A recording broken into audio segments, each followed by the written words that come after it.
സ്വീകരിക്കട്ടെ. ആദ്യം തന്നെ എല്ലാവർക്കും നല്ലൊരു ക്രിസ്തുമസ് ആശംസിക്കുന്നു. എന്താണ് ഈ ക്രിസ്തുമസ്? ലോകത്തിന്റെ രക്ഷയ്ക്കായി ഉണ്ണീശോ ജനിച്ച ദിവസം. അതിൽ ബേത്ലഹേമിൽ ഒരു കൊച്ചു കാലിത്തൊഴുത്തിൽ മറിയത്തിന്റെയും ജോസഫിന്റെയും മകനായി ഉണ്ണീശോ ജനിച്ചു. ദൈവത്തിന്റെ സ്വന്തം പുത്രനെയാണ് നമ്മുടെ രക്ഷയ്ക്കായി ഭൂമിയിലേക്ക് അയച്ചത്.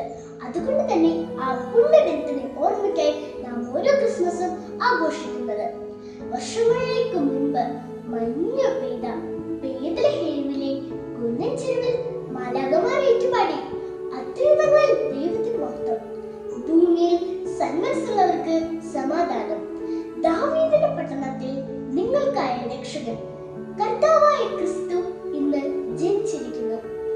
25 ദിവസം നോമ്പെടുത്തും വിശുദ്ധ കുർബാനയിൽ പങ്കുകൊണ്ടും നമ്മുടെ ഹൃദയങ്ങളെയും കുടുംബങ്ങളെയും സ്വീകരിക്കുവാൻ വഴിയെ കഴിയുമല്ലോ.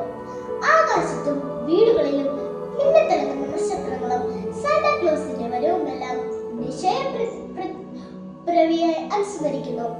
ഭൗതിക നേട്ടങ്ങൾ ഒരുപാട് നേടിയിട്ടും മനുഷ്യൻ ഏകനാണ്, അശുദ്ധനാണ്. സന്തോഷങ്ങൾ വറ്റിപ്പോകുന്നു.